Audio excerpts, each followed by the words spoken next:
Las obras de Jonathan Edwards. Capítulo 22. En este capítulo se expondrá al principio una carta del señor Edwards a su hijo mayor. Se dará detalles sobre el regreso de la mayor parte de los Mohawks. Se leerá una carta enviada a los comisionados.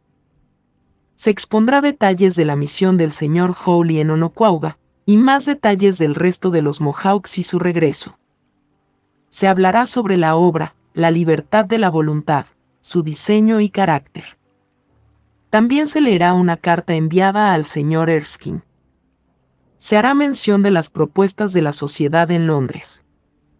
Se leerá otra carta enviada al señor Gillespie y al señor Hallis. Finalizando el capítulo, se dará detalles de la entrega de la escuela Mohawk al señor Edwards, concluyendo con más detalles de la derrota de los enemigos de la misión y el regreso de los Mohawks restantes. A principios de la primavera, el hijo mayor del señor Edwards, que en ese entonces era un muchacho de 14 años, fue a Nueva York y luego a Nueva Jersey, y en el camino estuvo muy expuesto a la viruela. A su regreso a Nueva York, le atacó una fiebre violenta. Al oír esto su padre, y sin saber si era una fiebre común o la viruela, le dirigió la siguiente carta, lo cual, como todas sus cartas a sus hijos, indica que su principal preocupación era su salvación. A continuación, la carta escrita por el señor Edwards a su hijo. Al maestro Timothy Edwards, en Nueva York. Stockbridge, abril de 1753. Mi querido hijo. Antes de que recibas esta carta, sin duda alguna ya se habrá resuelto la cuestión referente a la viruela. O estarás enfermo de esa enfermedad, o en riesgo de contraerla debido a cualquier infección adquirida en tu viaje. Pero estés enfermo o sano, ya sea que mueras o vivas, espero que busques sinceramente tu salvación. Estoy seguro de que hay muchas razones para ello, teniendo en cuenta las advertencias que has recibido a través de la palabra y la providencia. Lo que encontraste en tu viaje de Nueva York a Newark, y me estoy refiriendo a la fiebre, fue en verdad una notable advertencia, una dispensación llena de instrucción y un llamado muy fuerte de Dios, para que te apresuraras y no te demoraras en el gran asunto de la religión. Si ahora tienes esa enfermedad, con la que has sido amenazado, entonces ya estás separado de tus amigos terrenales, en vista de que ninguno de ellos puede ir a verte. Y si murieras de ella, ya te habrás despedido definitiva y eternamente de ellos mientras vives, para no tener el consuelo de la presencia de ellos y sus cuidados hacia ti. Y así nunca volver a verlos en la tierra de los vivos. Y si has escapado de ese mal, es por una providencia extraordinaria que te has preservado. El hecho que hayas estado tan expuesto a ella debe ser ciertamente un fuerte llamado de Dios para que no confíes en los amigos terrenales ni en nada de aquí abajo. Los jóvenes son muy propensos a confiar en sus padres y amigos cuando piensan en estar en un lecho de muerte. Pero esta providencia os enseña notablemente la necesidad de un mejor amigo y un mejor padre que los padres terrenales, uno que está presente en todas partes y es todo suficiente. Uno que no puede ser detenido por enfermedades infecciosas, que es capaz de salvar de la muerte, o de hacer feliz en la muerte, de salvar de la miseria eterna y de otorgar vida eterna. En verdad, es cómodo, cuando uno sufre un gran dolor y languidece bajo una dolorosa enfermedad, tener la presencia y el amable cuidado de amigos terrenales cercanos y queridos, pero esto es una cosa muy pequeña, en comparación de lo que es tener la presencia de un Padre Celestial y de un Redentor compasivo y todopoderoso. A favor de Dios está la vida, y su bondad amorosa es mejor que la vida. Ya sea que estés enfermo o sano, lo necesitas infinitamente. Pero debes saber que por más que sea grande tu necesidad de Él, no lo mereces. Ni Dios está más obligado a concedértelo, ya sea por tu necesidad de ello, por tu ferviente deseo, o por tu clamor a Él, tampoco por la constancia o miedo a la miseria, o por esforzarte mucho.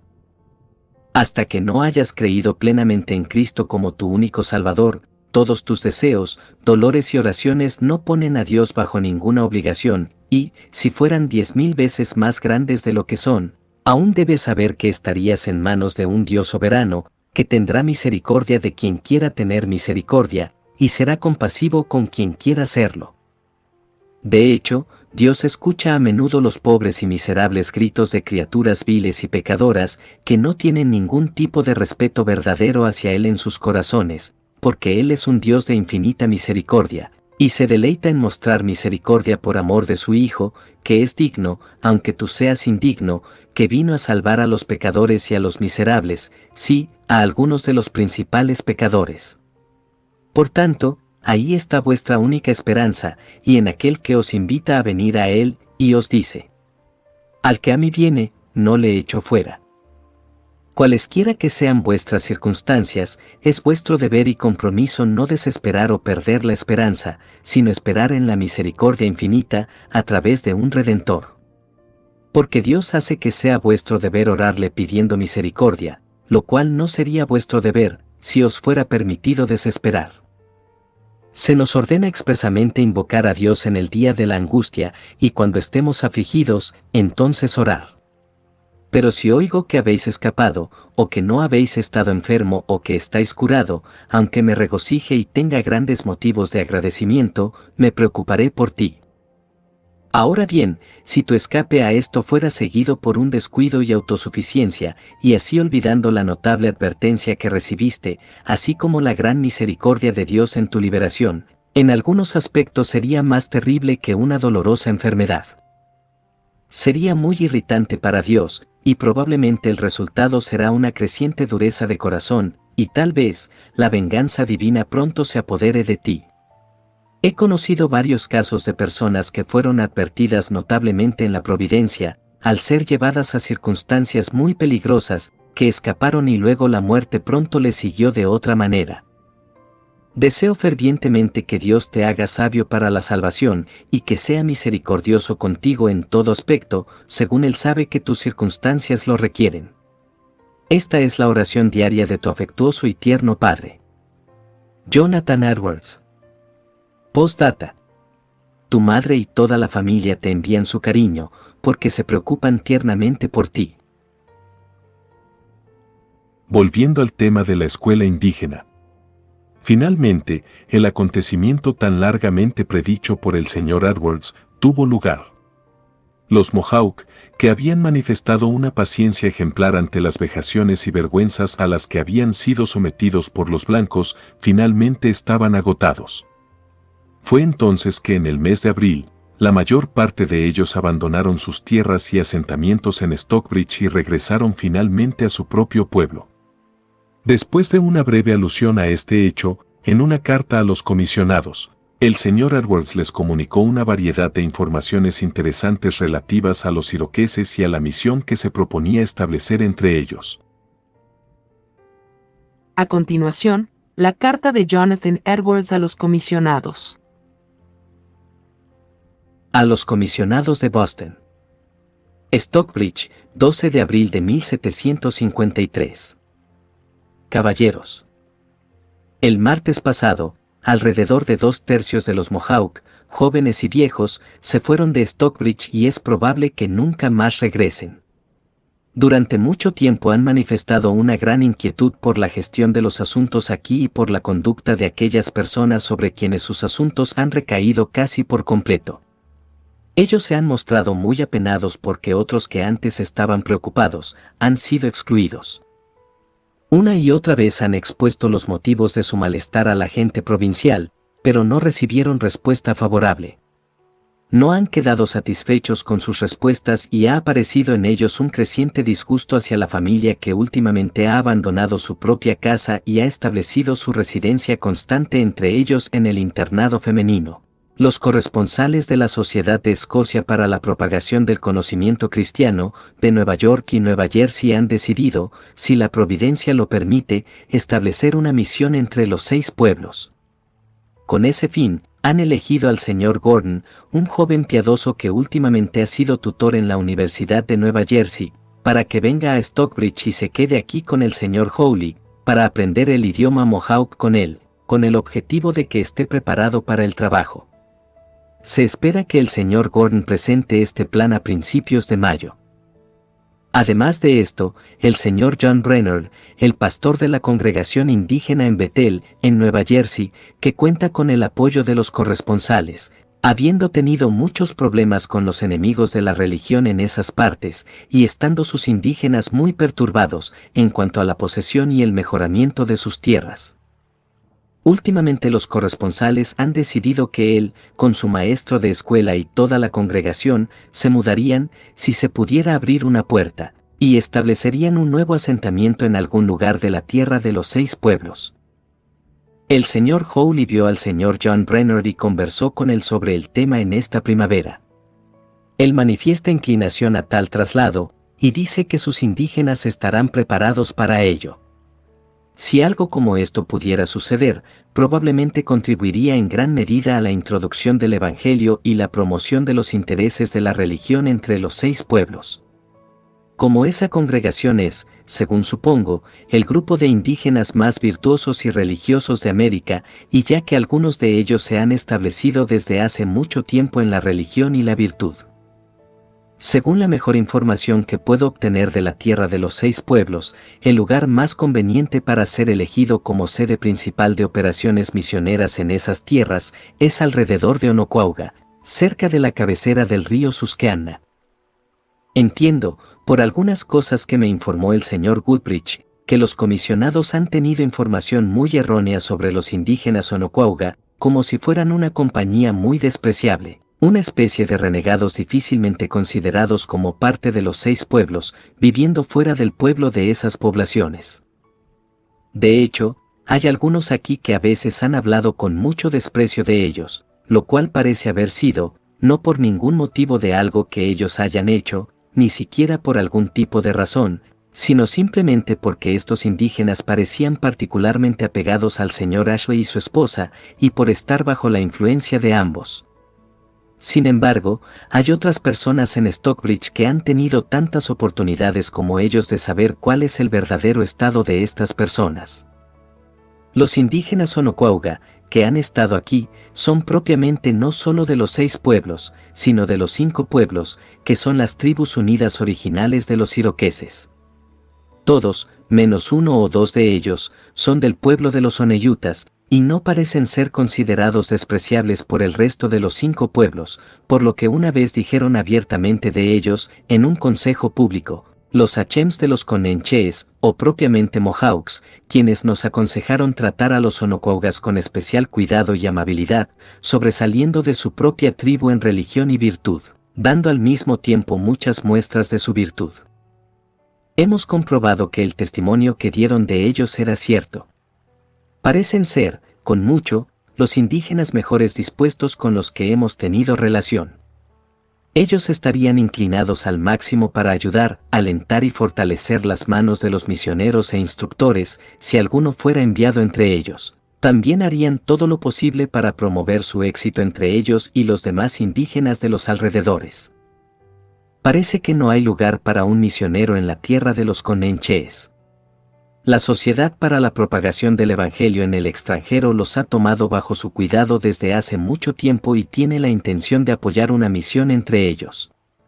Una misión de los comisionados en Boston no correría a cargo de ellos ni de los holandeses, que siempre están entre ellos. En cuanto al pueblo de los Quinquá y la sede original de los Oneyutas, no parecen ser lugares convenientes para establecer una misión, por 2 razones. Están en el camino de Oswego, por donde los holandeses pasan y vuelven a pasar sin cesar con su ron, con lo cual continuamente los emborrachan, y en muchos otros aspectos sería un continuo obstáculo y aflicción para un misionero, porque se oponen sumamente a que la gente de Nueva Inglaterra tenga algo que ver con los iroqueses. El pueblo de los Quinquás también es mayoritariamente de interés francés, así como muchos de los Oneyutas, de modo que un misionero allí sería afligido, y tal vez estarían en peligro por los franceses. Es muy evidente que el pueblo de los Onondagas no es un pueblo para que nuestros misioneros intenten establecer una misión. Sería como establecer una misión en Canadá, porque esa nación se ha pasado enteramente al interés francés. Los Onondagas están en el camino de los franceses, mientras emprenden un comercio con el Mississippi, sus asentamientos distantes y los pueblos de los Grandes Lagos. Y últimamente los franceses han construido un fuerte en su pueblo y de hecho, lo han anexado a Canadá. El pueblo de los Senecas no será mucho más conveniente para este propósito, tanto por su muy buena distancia, como también porque la mayor parte de la nación está firmemente unida a los franceses que mantienen constantemente sus misioneros entre ellos. Onoquauga está dentro del territorio de los 5 pueblos, y no tan lejos de los otros asentamientos, pero puede ser conveniente para hacer excursiones a las distintas tribus, tan conveniente tal vez, como cualquier lugar que se pueda encontrar. Supongo que está tan cerca del corazón del pueblo como cualquier otro lugar, excepto Neyuta y Quinquá, pues también están muy lejos del camino de los franceses y considerablemente lejos del camino de los holandeses. Se encuentran en un pueblo agradable y fructífero, rodeado por muchos asentamientos de indígenas por todos lados, y donde el camino está abierto por un fácil paso hacia abajo. El río, que atraviesa una de las partes más placenteras y fructíferas de América, a lo largo de 400 o 500 millas, sumamente poblado en ambos lados, en sus diversos brazos por indígenas Onoquauga. Ese es el camino por el que pasan varios pueblos cuando van a la guerra con los pueblos del sur. Existirá la ventaja, que tendrán los misioneros, de que los indígenas Onoquauga son amigos incondicionales de los ingleses. Aunque algunos holandeses han tratado mucho de desafectarlos a los ingleses, sus intentos han sido en vano. Ellos tienen muchos deseos de recibir instrucción y que el evangelio se establezca en su pueblo. Hay varios pueblos de los Onoquaugas, y varios misioneros probablemente podrían encontrar suficiente empleo en esas partes. Si el señor John Brenner se estableciera en algún lugar de ese pueblo, con sus indígenas cristianos y 1 o 2 misioneros más, no a gran distancia, podrían tener ventaja para ayudarse unos a otros, ya que necesitarán mucho la compañía y la ayuda mutua, en una obra tan difícil en una tierra tan extraña y lejana. Podrían tener ventajas para consultarse unos con otros, actuar en concertación y ayudarse mutuamente en cualquier caso de dificultad especial. Se encontrarían muchos ingleses que irían de Nueva Inglaterra y se establecerían allí. La mayor dificultad sería que habría peligro de que hubiera demasiados colonos ingleses y de que estos no fueran aptos para el lugar. Pero para lograr esto, especialmente para tal cuerpo de nuevos indígenas provenientes de Jersey y estableciéndose en las tierras de los 6 pueblos, debe obtenerse el consentimiento de esos pueblos, o al menos de varios de ellos. El método que hemos pensado el señor Goodrich, el señor Hawley y yo, y que sometemos a la sabiduría de los comisionados es este. Que el señor Goodrich y el señor Ashley y su esposa deben ir lo más rápidamente posible al pueblo de los Comanches, siendo ellos la primera tribu en honor, aunque no en número, y pasar allí algunas semanas, tal vez un mes entre ellos, para así familiarizarse con ellos y hacer un esfuerzo para ganar la aprobación de una misión para establecer el Evangelio en la tierra de los 6 pueblos. Mientras tanto, el señor Hawley puede quedarse para mantener la escuela del señor Goodrich.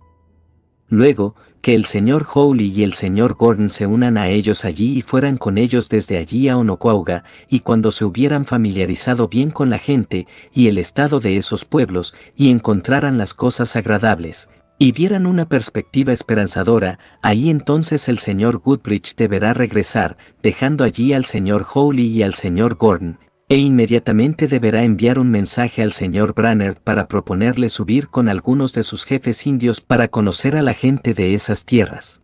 Si basándose en las observaciones que hacen y en el conocimiento que obtienen de la gente y del pueblo, y así concluyan que hay una perspectiva alentadora, entonces se deberán esforzar por lograr una conferencia con algunos de los jefes de los 5 pueblos, y en algún momento determinado, saber si consentirán que vengan a establecerse en sus territorios. Todo esto ocupará un tiempo considerable, de modo que si pueden obtener su consentimiento, el señor John Brenner debe regresar a casa. Y él y sus principales indígenas deben regresar al tratado, en el momento y lugar señalados.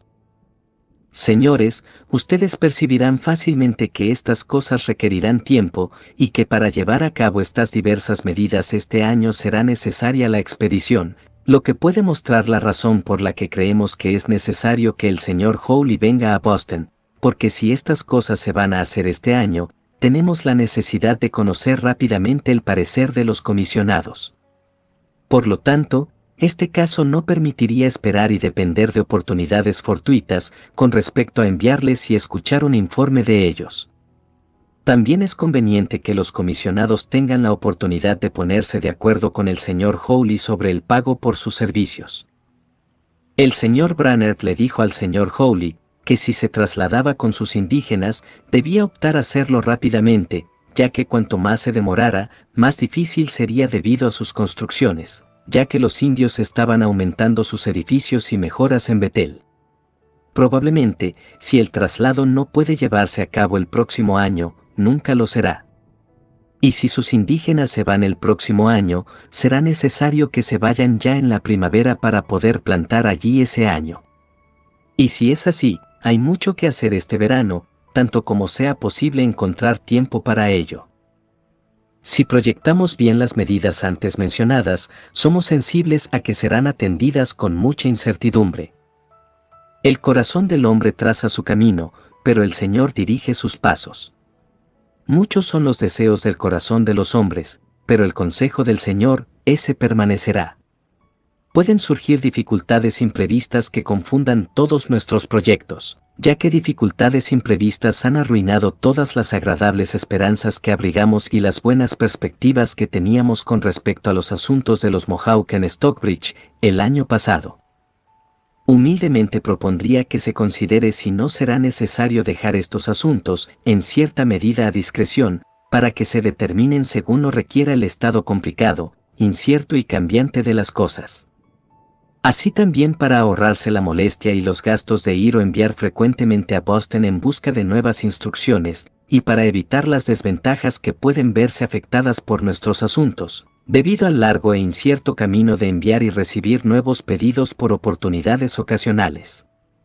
Será necesario que la señora Ashley vaya como intérprete y que su marido la acompañe.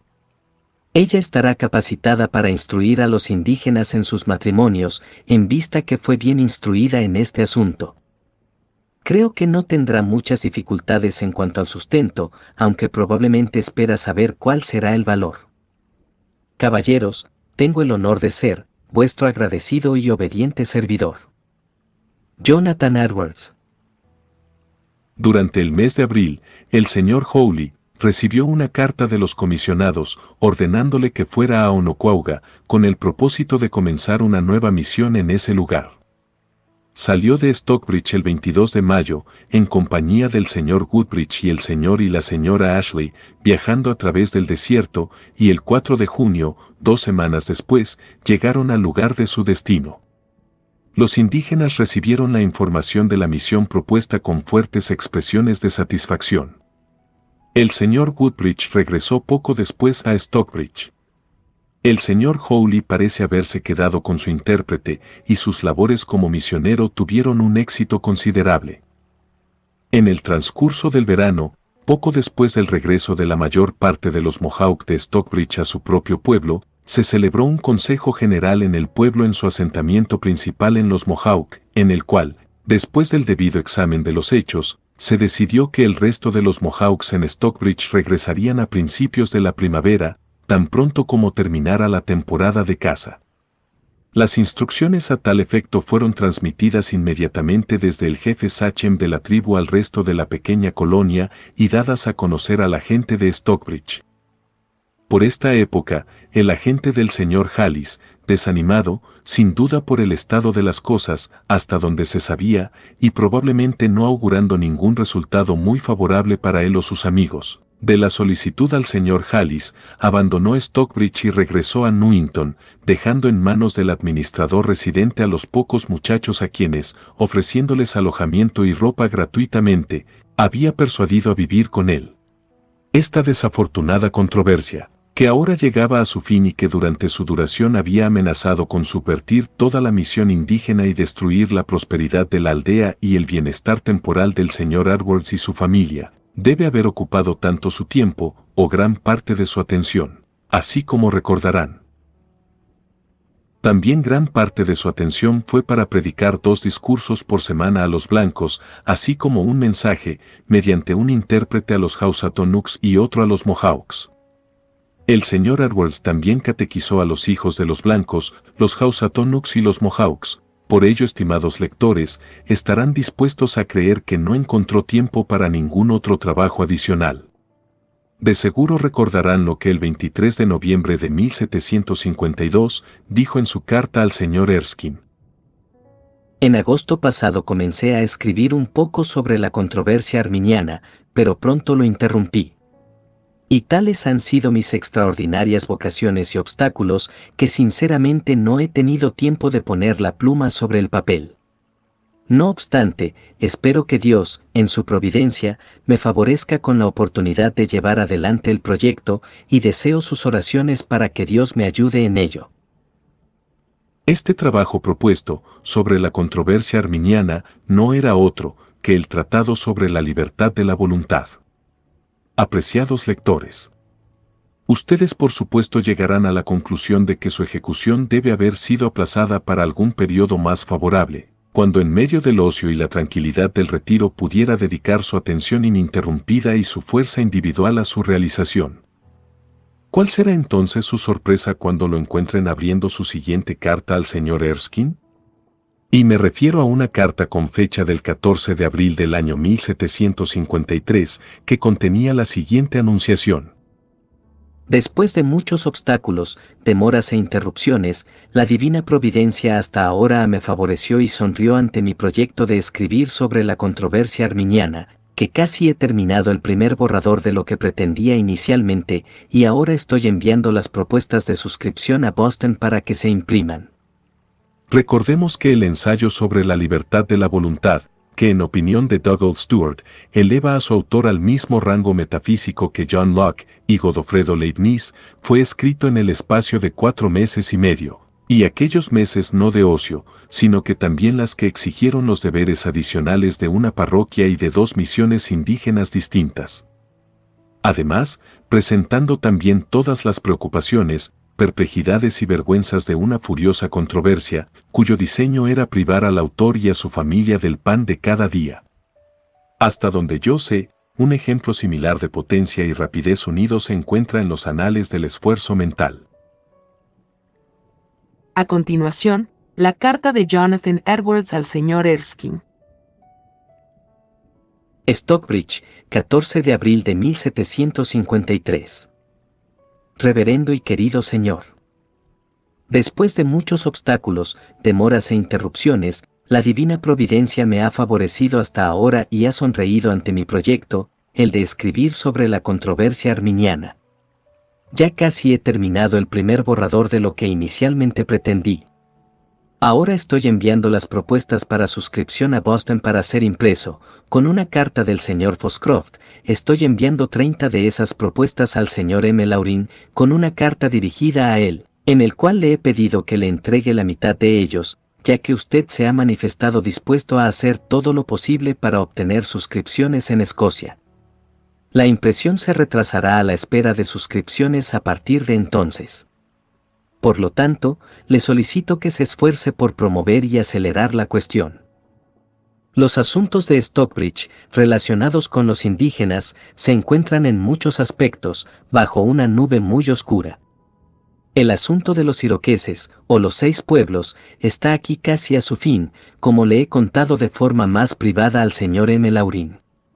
Creo que los comisionados de Boston están desanimados por esto y piensan en enviar y establecer un misionero en su propio país. Los corresponsales de la sociedad en Escocia también han decidido enviar un misionero allí y para ese fin han elegido al señor Gordon, tutor del colegio de Newark. Se espera que el señor Gordon venga a principios de mayo para vivir en mi casa y así con el señor Howley, para aprender el idioma iroqués con él. Es probable que él y el señor Howley vayan a pasar el verano a la región iroquesa.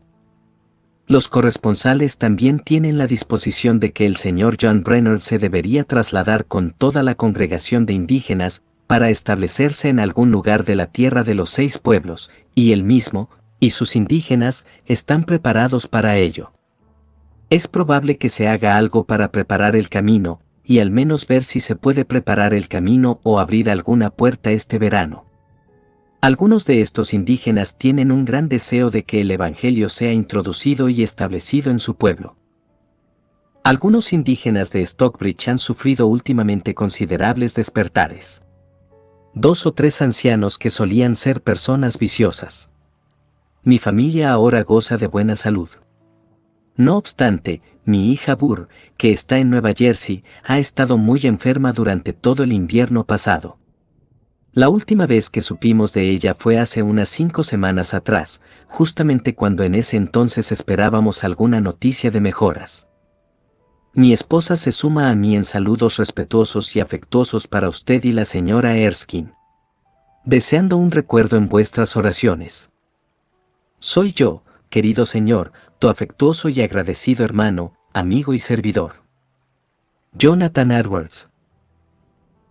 Las representaciones del sobrino del oponente del señor Woodbridge y las de los comisionados de Boston ante la sociedad en Londres, el primero hostil y el segundo amistoso hacia el señor Edwards y sus asociados, fueron enviadas y llegaron en su lugar de destino a su debido tiempo.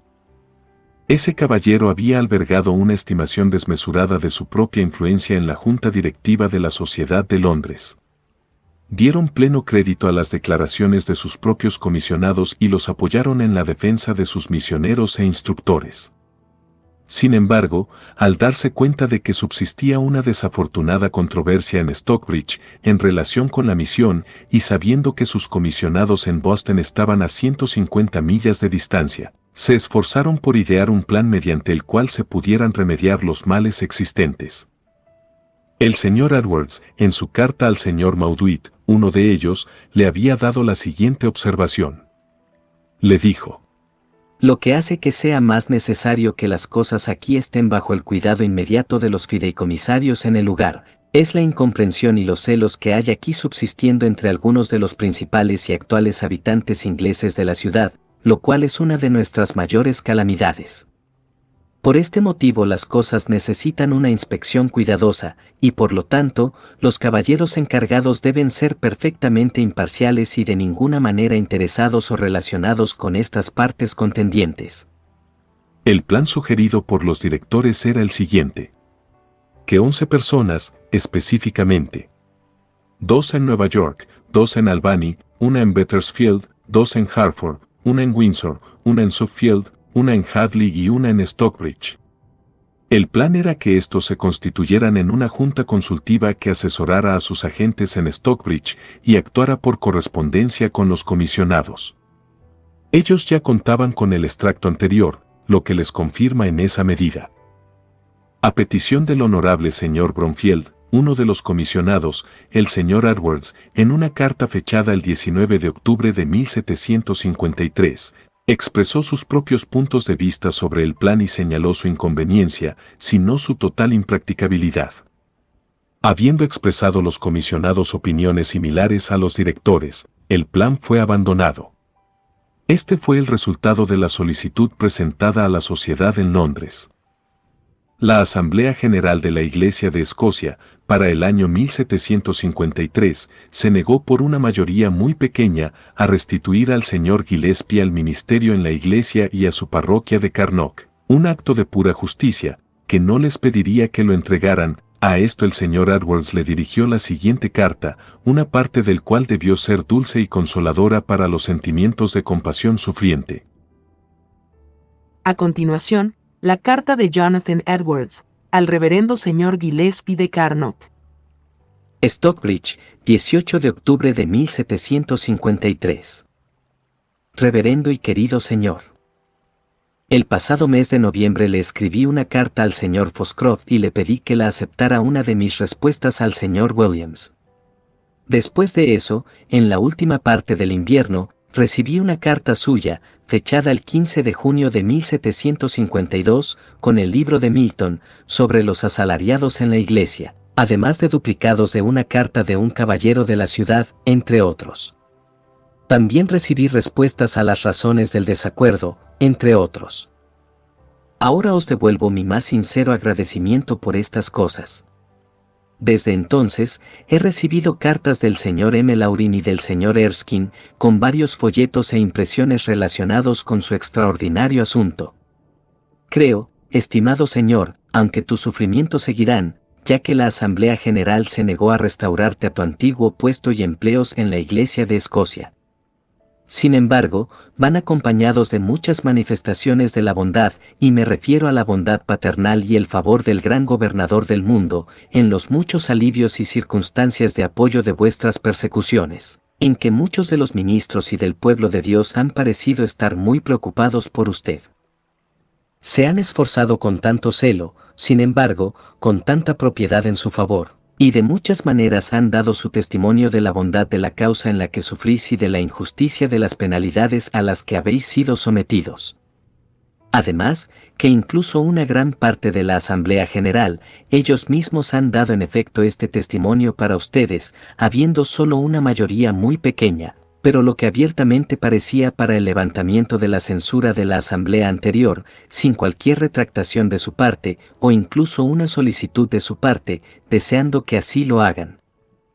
Tienes algunas razones peculiares para regocijarte en tus sufrimientos y glorificar a Dios a causa de ellos. El hecho de que tantos miembros del pueblo de Dios les hayan prestado tanta atención y de que se haya escrito tanto sobre eso, tiende a hacer que ellos, con sus circunstancias, y particularmente la paciencia y mansedumbre con la que habéis sufrido, sean tan más extensa y duraderamente para gloria del nombre de tu bendito Señor, por quien sufres. Dios te está recompensando a ti por poner un fundamento en lo que se ha dicho, hecho y escrito acerca de tus sufrimientos, para gloria de su propio nombre y honor para ti, en su iglesia, en las generaciones futuras. Sin duda alguna tu nombre será mencionado en lo sucesivo con especial respeto, a causa de estos sufrimientos, en la historia eclesiástica, ya que ahora son ocasión de un aviso peculiar, que los santos y ángeles en el cielo toman de ti, y de sus alabanzas a Dios por tu cuenta, y esto será ocasión de una recompensa peculiar, que Dios os otorgará cuando os unáis a su asamblea. En cuanto a mis propias circunstancias, todavía me encuentro con problemas y no espero otra cosa mientras viva en este mundo. Algunos hombres de influencia se han opuesto mucho a que continúe como misionero en Stockbridge y han aprovechado abundantes ocasiones para reprocharme y procurar mi destitución. No obstante, deseo bendecir a Dios ya que en algunos aspectos, Él parece ponerme fuera del alcance de ellos. Él me levanta amigos que se esfuerzan por contrarrestar los designios de mis oponentes, en particular los comisionados de asuntos indígenas en Boston, con quienes se han utilizado innumerables artificios, para desafectarlos hacia mí, pero del todo en vano. El gobernador Belcher también ha visto motivos para esforzarse mucho en mi favor a causa de la oposición que se me ha hecho. Mi pueblo, tanto inglés como indígena, se adhiere firmemente a mí, excepto la familia con quien se inició la oposición, y sus parientes, cuya familia se opuso mucho a mí mientras estuve en Northampton. Se han utilizado esfuerzos muy numerosos, continuos e infatigables para socavarme, intentando alejar a mi pueblo de mí. Se han utilizado innumerables artificios entre sí, con jóvenes y viejos, hombres y mujeres, indígenas e ingleses, pero hasta ahora han quedado muy decepcionados. Pero aún así no están cansados. Como nosotros, querido Señor, tenemos grandes motivos para simpatizar unos con otros con especial ternura, nuestras circunstancias son similares en muchos aspectos, así que espero participar del beneficio de sus fervientes oraciones por mí. Así entonces, esforcémonos en ayudarnos unos a otros, aunque a gran distancia, en el viaje a través de este vasto desierto, para que podamos tener el encuentro más gozoso en la tierra del descanso, cuando hayamos terminado nuestra agotadora peregrinación. Soy yo, querido Señor, tu hermano y consiervo más cariñoso. Jonathan Edwards. Postdata. Mi esposa se suma a los más afectuosos saludos para usted y los suyos. Las propuestas para publicar el ensayo sobre la libertad de la voluntad se publicaron en Massachusetts en el año 1753, pero a consecuencia del amable ofrecimiento del señor Erskine y del señor M. Laurin de hacer circular en los periódicos y buscar suscriptores en Escocia, se pospuso la impresión hasta que se conociera el éxito de sus esfuerzos. Probablemente ahora no se pueda asegurar cuál fue ese éxito. La obra fue publicada a principios del año 1754, bajo el título Una cuidadosa y estricta investigación sobre las modernas nociones vigentes de la libertad de la voluntad, que se supone es esencial para la acción moral, la virtud y el vicio, la recompensa y el castigo, la alabanza y la culpa. Esta obra es considerada con razón como la más laboriosa e importante de las investigaciones metafísicas emprendidas por el autor. El tema, como resultará obvio por el título anterior, se encuentra en el fundamento mismo de toda religión y de toda moral. Parece que en general se sintió y, de hecho, se reconoció que también era un tema que no presentaba dificultades comunes, porque hasta la época del señor Edwards, nunca había sido investigado a fondo ni por filósofos ni por teólogos, aunque se repetía constantemente en sus razonamientos sobre los grandes principios relacionados con el gobierno moral de Dios y el carácter del hombre. A Calvino, en su capítulo sobre la esclavitud de la voluntad, se le puede tomar como ejemplo de lo mucho que se había hecho para resolver las opiniones de los ortodoxos y refutar a sus oponentes sobre este tema antes de este periodo. Su defecto, y el de sus seguidores, hasta la época del señor Edwards, se ve en esto, que insisten en el gran hecho, simplemente de que la voluntad del hombre no estaba en un estado de indiferencia, sino tan fuertemente fijada en su elección que requería gracia sobrenatural para la conversión, pasando por alto en gran medida la naturaleza del albedrío moral, y lo que es esencial a su naturaleza. Sus oponentes, por el contrario, afirmaban constantemente que la libertad de la voluntad era necesaria para la agencia moral y defendían sus puntos de vista en la medida en que la voluntad se determinaba a sí misma y no podía ser esclavizada. En este estado de la ciencia ética y teológica, el señor Edwards se propuso la tarea de examinar el gran tema de la agencia moral en su relación con la voluntad humana. Por la precisión de sus definiciones y declaraciones, la contundencia de sus razonamientos, la integridad de sus ilustraciones, el manejo minucioso de todas las objeciones y la aplicación de sus puntos de vista a muchas verdades de las Escrituras, colocó los grandes puntos de su tema en una luz tan abrumadoramente convincente que deja poco lugar para cualquier duda o disputa posterior. En este tratado se sostiene que el poder de elegir o querer constituye en sí mismo libertad de albedrío, y que los actos particulares de la voluntad se determinan, es decir, se vuelven ciertos o llegan a ser tales como son, en lugar de otra cosa, por alguna causa o razón suficiente, en perfecta coherencia con su carácter de actos de voluntad o en perfecta coherencia con ese poder de la voluntad. La voluntad que constituye la libertad de albedrío. Partiendo de la base de que la facultad de querer pertenece al hombre, el autor afirma una capacidad natural, que es la justa ocasión del precepto, de la invitación, etc. O bien de la voluntad de Dios dirigida a él, y sobre la base de que sus actos de voluntad se vuelven ciertos, por una causa suficiente, el autor afirma una incapacidad moral. El punto principal defendido, y que es más esencial para la defensa del esquema de fe calvinista, a diferencia del arminiano, es este último. Que los actos de la voluntad se vuelven ciertos por alguna otra causa que el mero poder y deseo de la voluntad. No se considera particularmente cuál puede ser la causa o causas particulares, pero esta pregunta descarta con unas breves observaciones. El hecho de que exista y deba existir alguna causa de este tipo es el gran tema discutido y demostrado de manera más poderosa.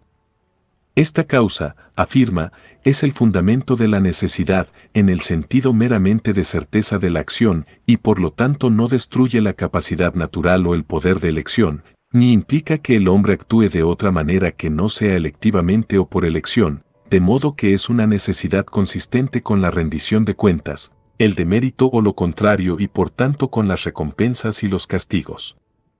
Afirma que todos los términos que deben, no pueden ser imposibles, sostenibles, irresistibles, inevitables, invencibles, etc.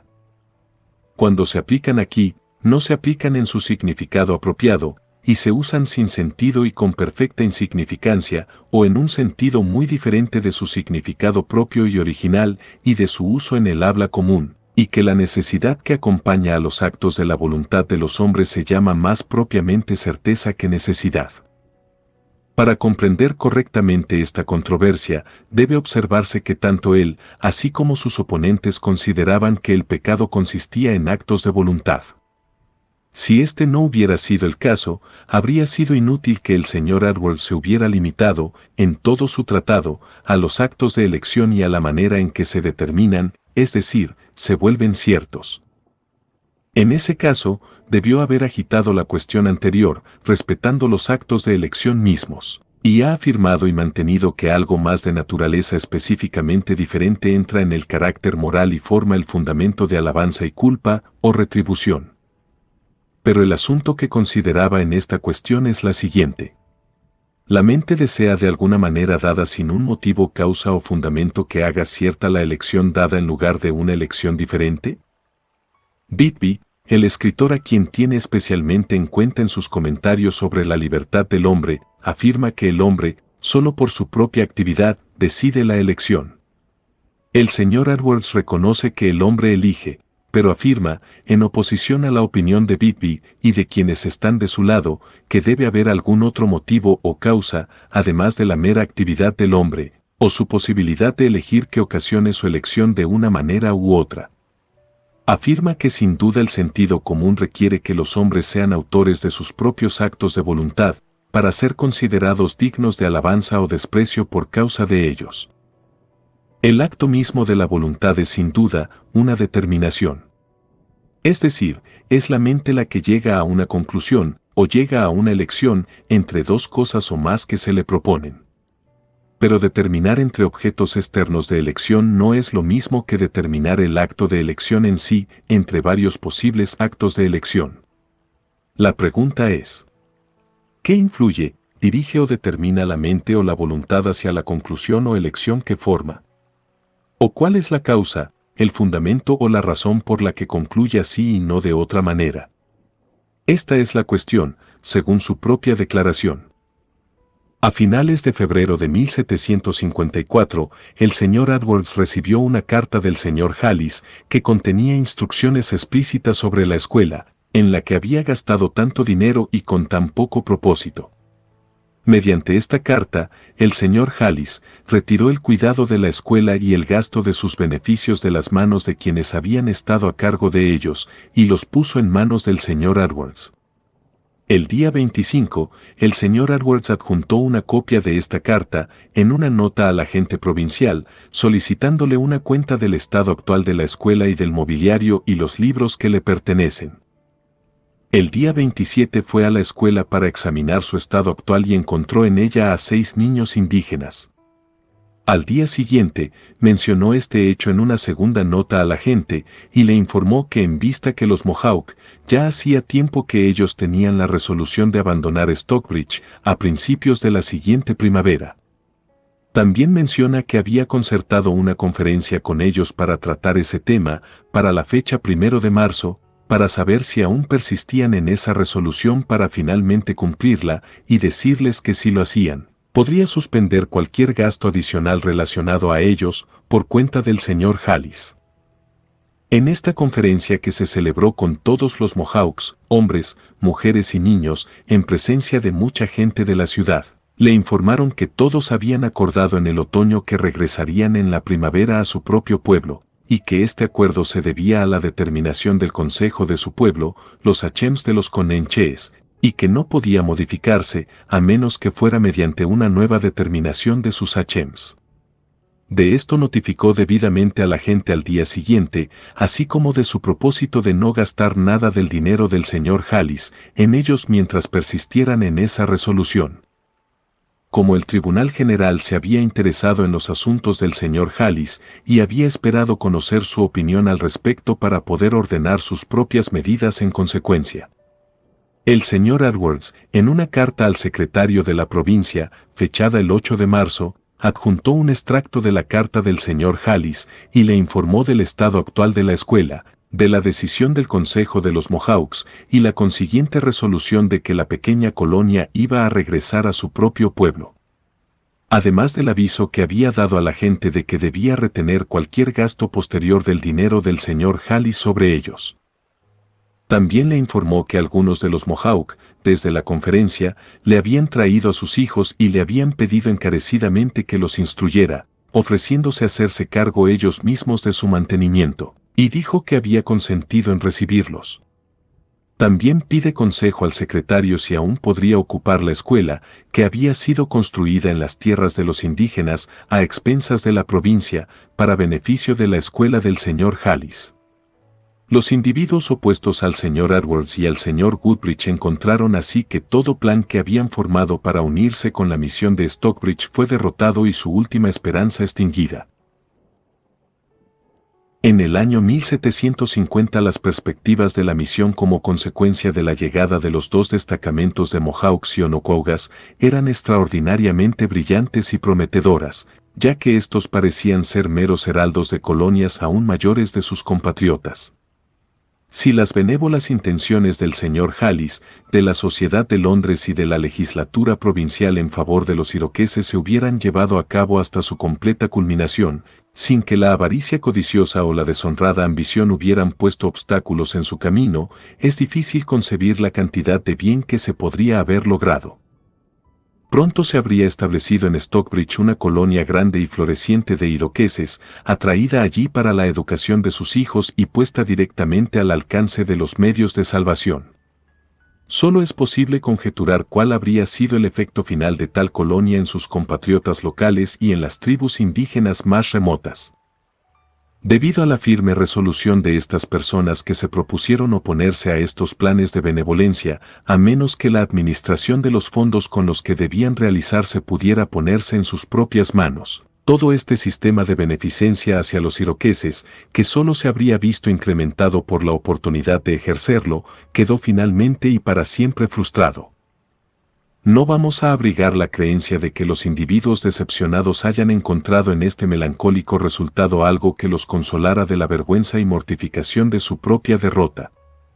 Aunque de ese modo impidieron eficazmente los esfuerzos benévolos de sus oponentes al poner fuera de su alcance los objetos que pretendían alcanzar.